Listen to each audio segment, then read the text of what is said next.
Was thinking about making a video today, and I thought to myself, no new food places to try out. Why don't I try and make something at home? What's something I haven't had in a while?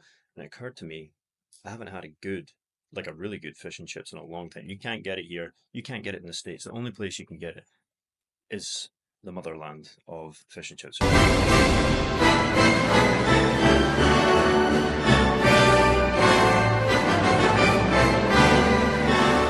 This would be Great Britain.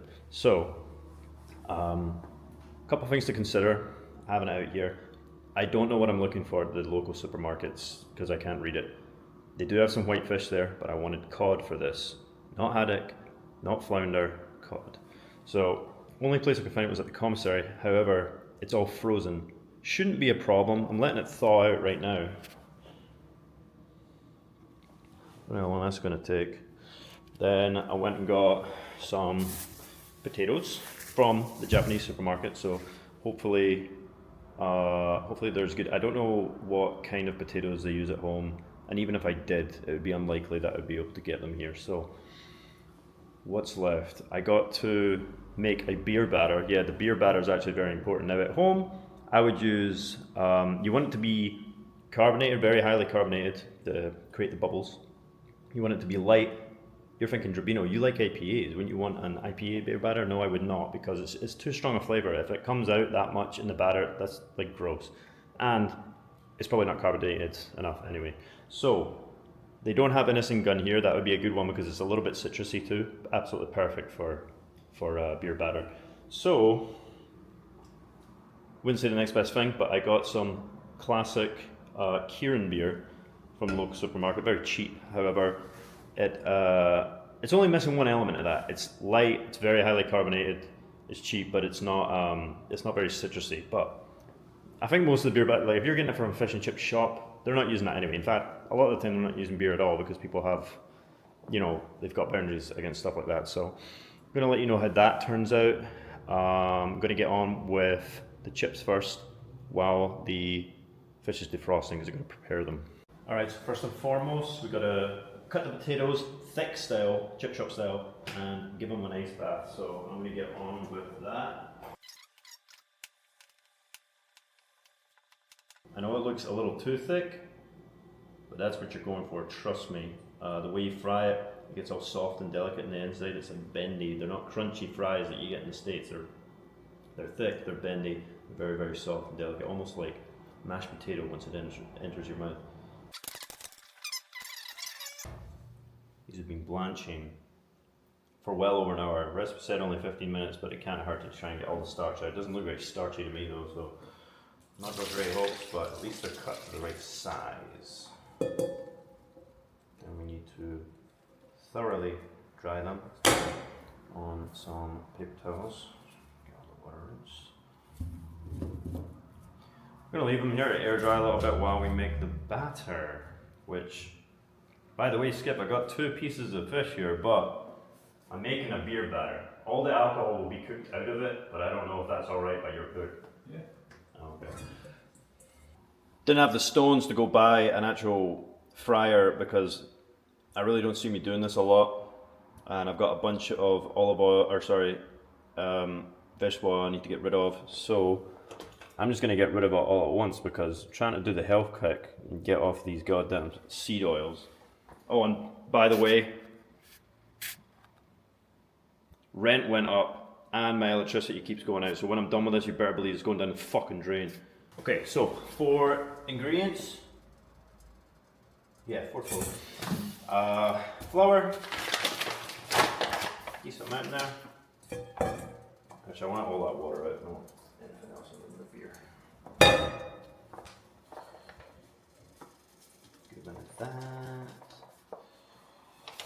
I'm going to be adding onion salt instead of just regular salt. A little bit different, but can't hurt to add the flavour, right? So plenty of that. Plus, I need to get rid of all this seasoning that I don't need. Bit of pepper.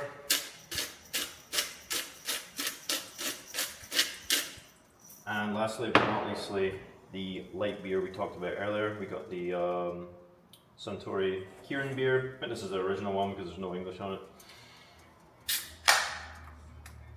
Very fizzy.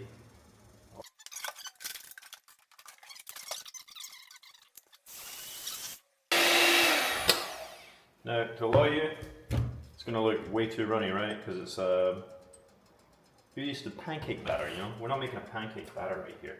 Just to lightly coat it, just enough to stick. Throw it in there, a couple pieces will come off, you get the scraps, you know? That's what they call them in Scotland. And that should be good to go. Actually, you could go a little bit runnier than that, but I'm going to play it safe with that because I don't want it too runny. Then we've got just a tiny bit left for Drebino to polish off. Cheers.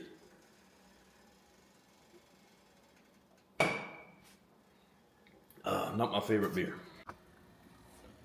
Right, we're going to go for chips first, just because these will probably take a bit longer.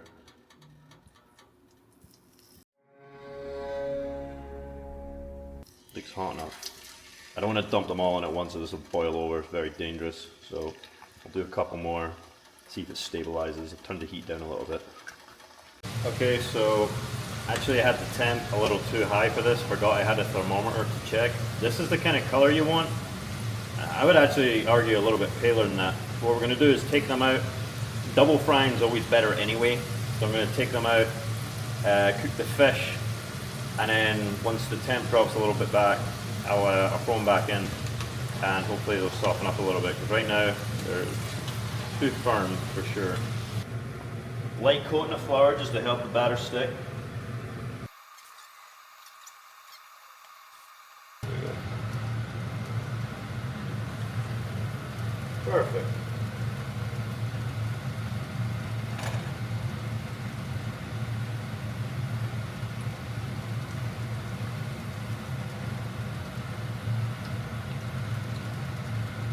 Second one's ready. Maybe way too much batter, but occupational hazard. The next one in. Nice and slow, see?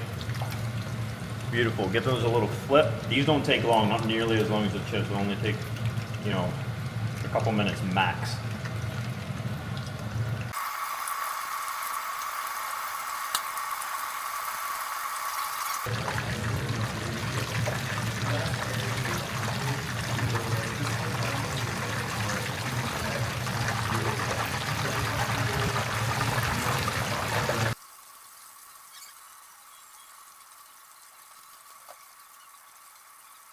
I tried with them while these were cooking. They're good, man. I just want them a little extra crispy.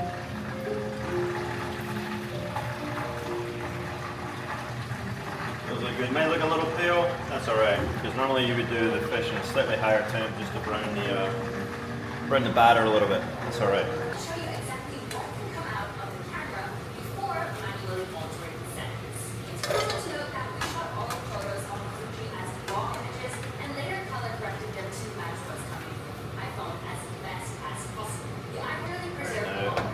Pot like that, all you gotta do is add a little bit of salt. They're good, man. Toss them around a little bit.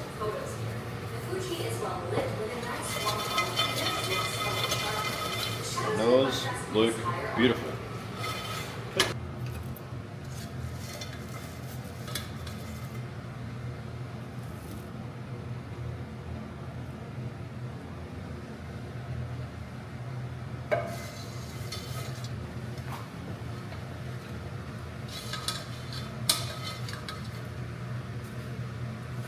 No sauce for you, bro?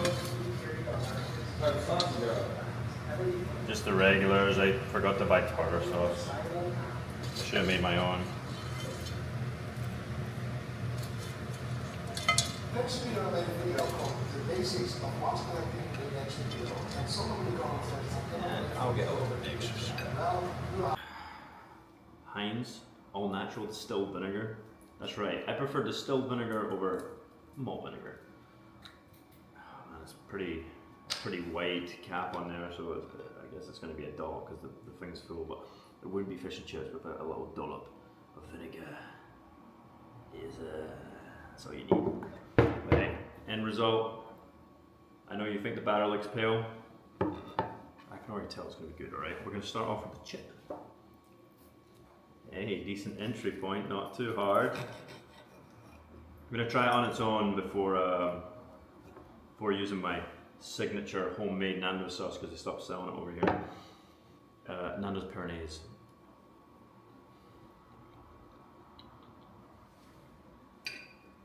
That's pretty close to the real thing of chip chop chips. Only difference is theirs aren't as browned on the outside. Now, that doesn't mean that it's actually crispy, because the ones at home are definitely not crispy.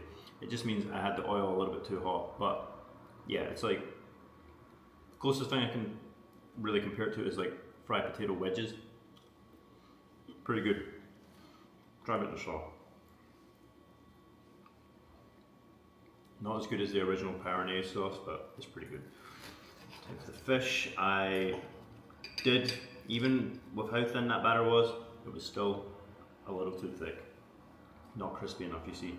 And the thing is, when you fry the fish, it has to be a higher temp than when you fry the chips, because you need it to be like crispy like that. But let's just try it on its own for the first bite.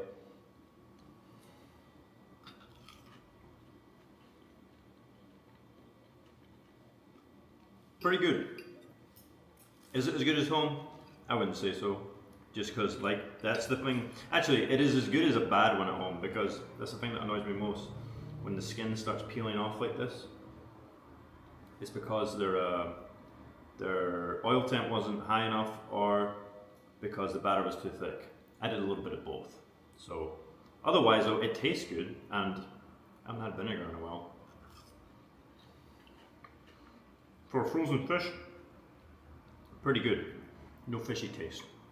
I will be giving this whole meal an overall, I mean, I'm biased, but 7.9 out of 10. That's a review.